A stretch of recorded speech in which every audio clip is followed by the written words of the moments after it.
Okay, so if you could just go down and briefly introduce yourself. I'm Sydney Stratton. I'm from Lubbock, Texas, and I'm a senior.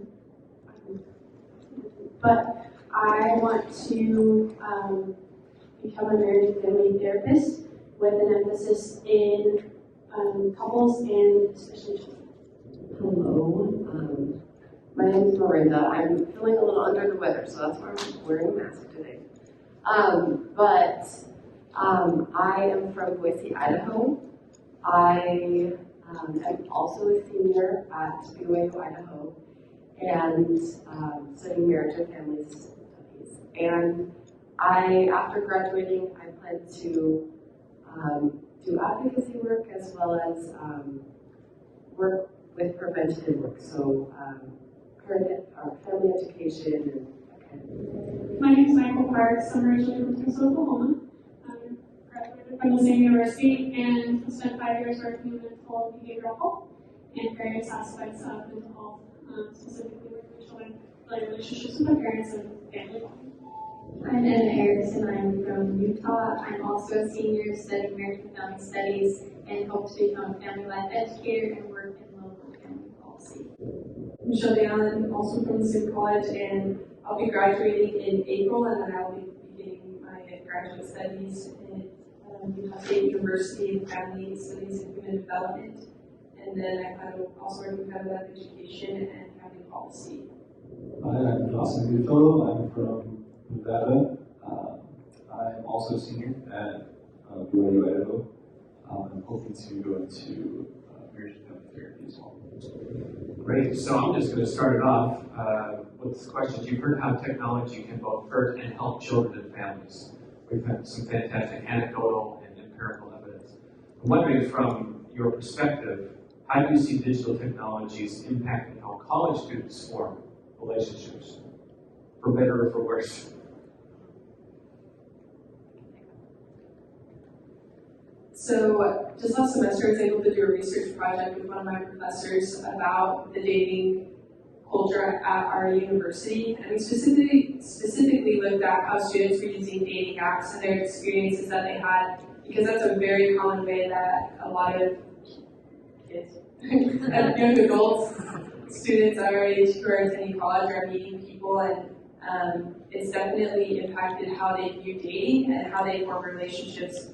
A lot of them said that they saw using dating apps as one of the only ways to date nowadays, because they saw that they think that everyone's using them, so they thought that was the only way. But their experience with it was majority negative. Over 70% of people who use dating apps, specifically on our campus, had a very negative experience and wish that they could date in other ways. So I think that culture through social media, specifically and other media, how they portray relationships and forming relationships through technology has negatively impacted it, because a lot of young adults and even younger generations don't believe that they can form a healthy relationship outside of using technology, and they haven't been able to see that portrayed because a lot of media is using technology to form that way.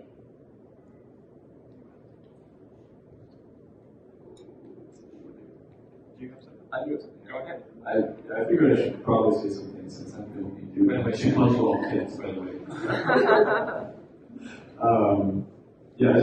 I think, kind of going off of what Shelby said about how people kind of move to a more digital form of dating, I think, and maybe it's just me because I'm a guy, but knowing other guys who are also trying to date, I feel like the sort of reliance on digital media as a tool for dating, there are some benefits.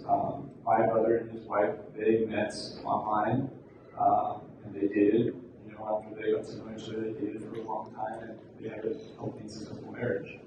However, I also see that it encourages people, if not careful, to see others as objects, where the initial pull, I suppose, is it's very superficial. It's like what they look like, and that's really what you have to go off of. And I think there can be some problems with that to be expected. And I know there's problems that we face with that. Where some of those negative experiences are really negative experiences because of those social feelings that I think come from using technology that way. You just said, something we want to hear what you have to say on this, like a follow-up question. You just said that you've seen how it invites people more often to see others as objects rather than people. Could you say a little bit more about that? What do you mean by objects versus people? Let's see, I mean, just kind of first thoughts, I guess, on that question.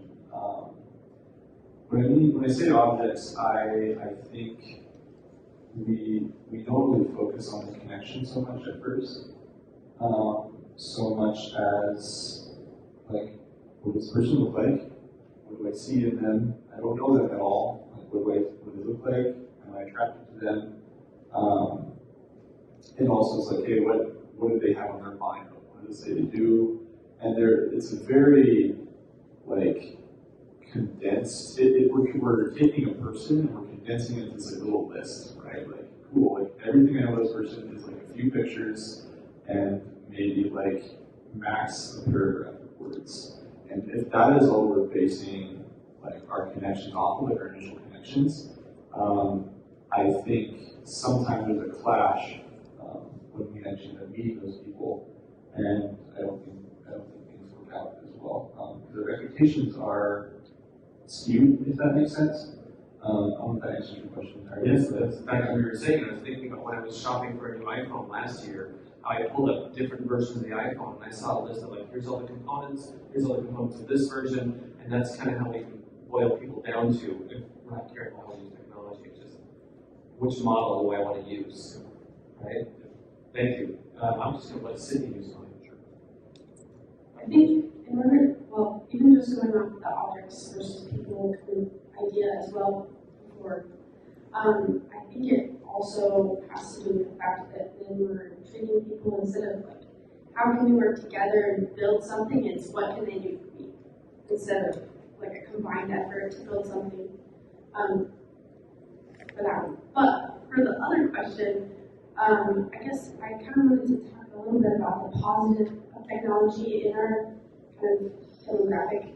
But my brother right now, he's in another country, he's in Argentina, and I am like super far from my parents while I'm in college. And so technology has been a really good way for us to keep our relationships together and to be able to have that family bond. And so we have a call every Monday, and so I can still talk to my family, and we still fight a little bit, but there's also a lot of good things over it as well. And so I think that's also really important. There is such a negative aspect, but also if we're intentional, we can make it something positive. Good, thank you. As a follow-up to that, this is for everyone. How have you seen, and you just said this, so I'm going to piggyback on it. How have you seen digital technology impact you personally in your personal relationships? There was one positive aspect you talked about being away from college and your brother, but not just now, but maybe throughout your life. How has it helped or hurt your personal relationships anecdotally?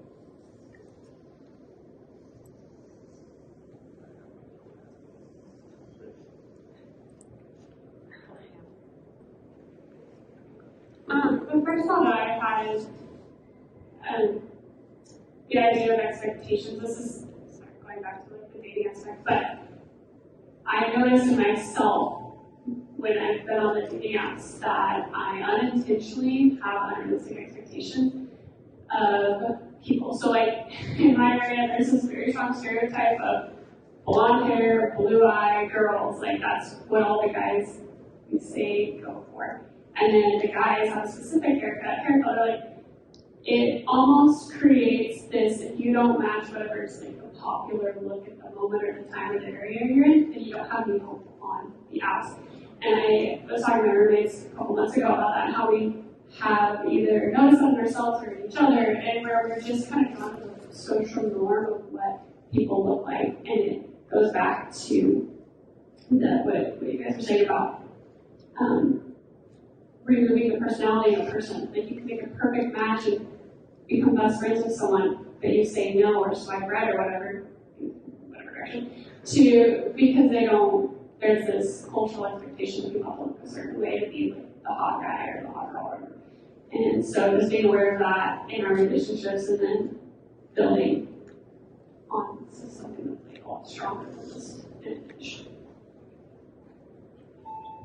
Just kind of adding off of that, with one example that I can think of an experience I've had where technology has either hurt or strengthened a relationship. I just think of like roommates I've had. Some roommates, I've had a lot of good roommates, but some I've noticed are very, very tied to their technology. And that, like social media, I had one roommate that was on TikTok or something often, all the time.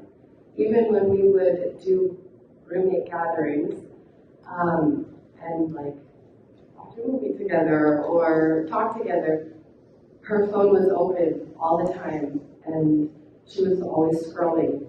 And it made it hard to connect with her because I always felt like she was gone. She wasn't listening. If I said something that mattered to me, it obviously didn't matter to her because, or from my perception, it seemed like she didn't care because she wouldn't make eye contact with me and she wouldn't take the time away from the important things on her phone to listen and see that I was important too. So I think definitely it can be good in both ways. There's goods and bads to all technology, but making sure that we have boundaries for our use can help us to make time for the important in-person connections. Because those only happen at that moment. You know, if you are distracted by something else, you will maybe miss out on a really good opportunity to connect with another. In fact, while you were saying that, I was thinking, what does that mean for children? What we just heard from Stacy and others. If that same thing is happening between college students, what does it mean for children when the parents are doing that in front of their children? I was just going to have a little follow-up with Marinda when she said it can be a great tool for potential connection. And a ground rule I just like to use for myself is just don't replace the in-person connection with the online. If I'm with someone, I try to connect with that person who I'm with, even though, just like Sydney said, she can connect with her family over Zoom calls and such. So prioritizing the in-person connection over the online connection is something I like to use as a ground rule. But because my family as well, I connect with them through video calls all the time, and it can be a great tool for connection. I'll add something real quick, just from my personal experience growing up in my family. My brother has a number of disabilities, which has made doing maybe other family bonding, maybe what could be considered normal, makes those kind of things difficult. So for us, technology was actually very accessible for him, not being able to walk and use it and things like that. And so that was, I think Jaren mentioned it, he'd always been spending time with brothers through video games or whatever else. Like, it was something that was accessible for him, something that he could do, with either his friends or with us as family members, and we could make that work, right? So I do think there's a benefit to that, and that is accessible. But at the same time, like has already been said by some of the other panelists, it can also be distracting because it's so accessible. Whereas, like, if I'm not, doing something with my brother online and interacting in that way, he can also kind of go off on his own and be disconnected, right? And so there's that balance there where it can be, it's so accessible that everyone can use it as a tool, but because it also can be harmful in some ways, we have to be really careful about that and recognize that, right? Because it's just as easy as to get in and use technology as an effective tool. It's also easy to lose that attention and kind of fall to the other side. Yeah. Thank you. That's a great description. In fact, to keep running with this theme. I've heard connection a lot, and from the speakers we heard bonding and connection quite a bit, and the importance of that. We human beings are wired to do that. If you listen to almost any song on the radio, it's usually about love or connection in some way, whether it's hip hop, country. That's part of human nature. Shelby, you talked about dating. I'm wondering how you've seen. Well, let me mention an old school phrase that maybe sounds prehistoric. First comes love, then comes marriage, then comes a baby, and a baby carriage. I don't know if you've heard that before. Well, that's like I said, it sounds prehistoric. But on college campuses, many experts have written about this for at least a decade. They call it the hookup culture. And what they're trying to do is connect and bond in some way. And hooking up just means having, it's like a one-night stand, having sex without any emotional or other forms of intimacy. How have you seen technology impact the formation of romantic relationships? And keep going with that idea with college students. And do you have any suggestions to form healthier attachments rather than just one and done? Yes, I do. There's a great book by, his name's Dr. John Van Epp, and he talks about how to build healthy relationships, and he calls it the relationship attachment model. And there's 5 key aspects of the relationship attachment model, and they go in order. So first, you have to get to know someone, then you can then you can build trust in them, then you can rely on that person, and then you can, by degrees, commit to that individual, and then comes the aspect of touch. And so that model works in a scale. So in a dating relationship specifically, the previous level should always be higher than the next. So you should always know someone more than you trust someone, and you should always have more trust than reliance, more reliance than commitment, and more commitment than trust. So, sorry. So in this hookup culture, a lot of the students, they just go all the way up with touch, and they go full send. They just go all the way with sexual intercourse, but they haven't really gotten to know each other. So this can create a false sense of knowing, which can bring further problems because they feel like they know this person. So then they can have a false sense of trust and not really know how much they can trust or rely on that individual, but their emotions are high, and because they feel closely connected with that person that they've had sex with. Just some thoughts that I had while you were talking. I feel like it kind of go back to what Alexis was talking about with the social contagion. There's so much in the television and social media and everything that tells society that it's normal to hook up with someone, to have a one-night stand. That is how relationships work. Even just looking at Hallmark, it's just like you meet someone and you're marrying them the next day. Like that's an unrealistic model, I would say, for relationship development. And it doesn't hit on those other measuring points. You miss out getting to know that person. And it encourages objectifying the person. It's all about you, what you need, what you want. And you forget that why you're even wanting to get to know someone. It's not about the other person anymore. It becomes, what do I want from this? What do I get from this relationship? So I think that's another danger with technology is that there are so many messages that are just drilled that it just becomes very normal. I just want to add to, being at CSW, we, just as women, we have emotional, mental, spiritual, all these other, men and women too, but especially women have a need for emotional intimacy. And I think when we jump to, and the research shows that when we up the physical intimacy, that's all we're focusing on, it really creates a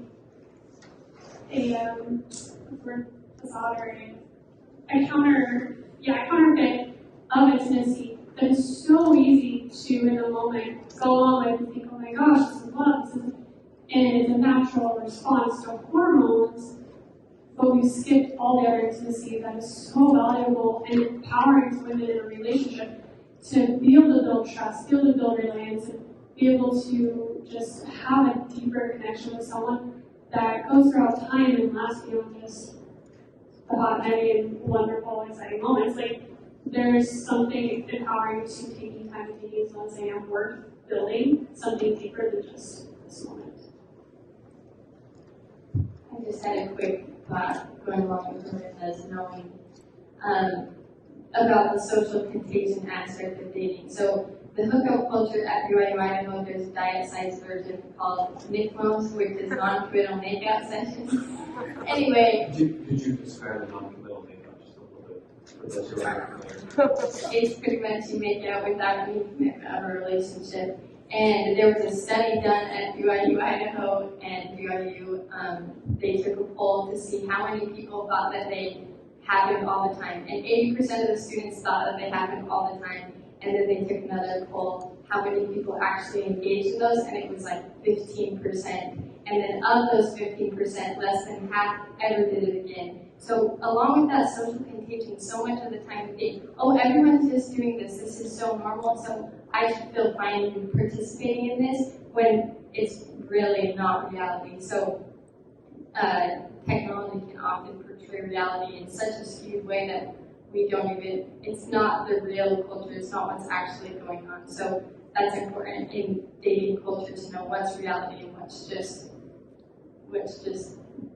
popular belief of what's actually happening. I think too, everything's kind of a cycle.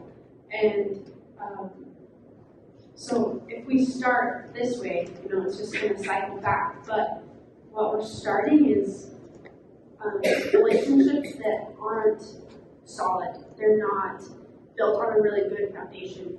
And so they crumble really easily. And then we have a lot of divorce, and we have a lot of really broken families, which is also really hard for a society, and it just goes back and forth, and it's just a cycle.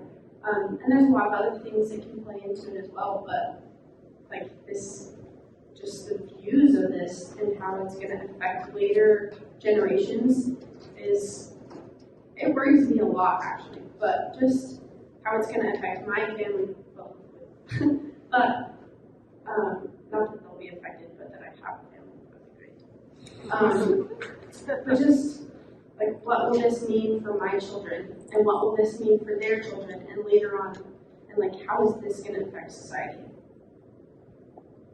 Thank you.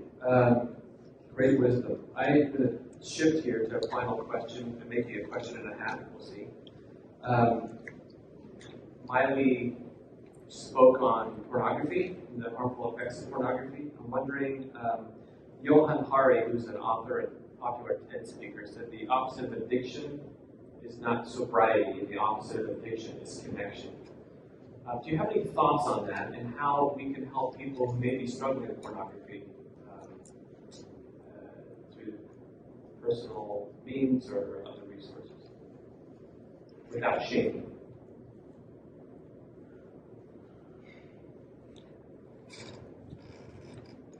I'm probably not going to say this very often, but I went to a self-reliance class discussion like a month ago, and we were talking about addiction and the importance of addressing the real need. Pornography is a symptom of an unmet need, and it will never fulfill the real need, the connection that we all need. We all need to connect. That's part of who we are. We need to connect with people. And it's sad that pornography is how people, it's like the substitute, and it's not a good substitute. But yeah, so realizing what is the real problem here? What are we lacking that we can then change to really hit the need, rather than just trying to like deal with the symptoms, the surface level stuff. Let's get to the point, and how can we then establish those relationships, and build connections, because together in unity we can accomplish a lot. But when we're secluded, that's when often people view pornography. I would say all the time, you're alone, you're secluded.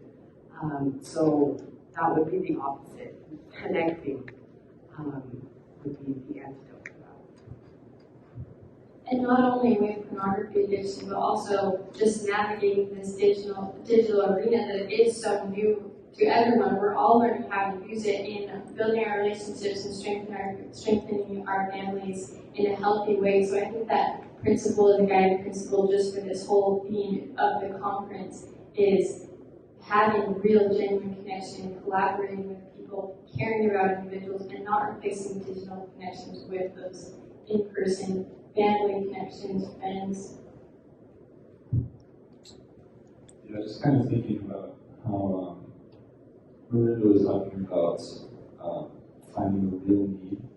I just want to say something about that need, I suppose. The need is connection, right? The need is not necessarily for sex. I think sometimes in society we think of that where it's like sex is something that everyone needs to happen. That's why I think people are so adamant about doing it. As we're wired to want to do that, right? Biology. However, it's not like if I were to die tomorrow, the coroner's going to be like, he died because he didn't have sex. Like, that's not what it's going to feel like, right? Exactly.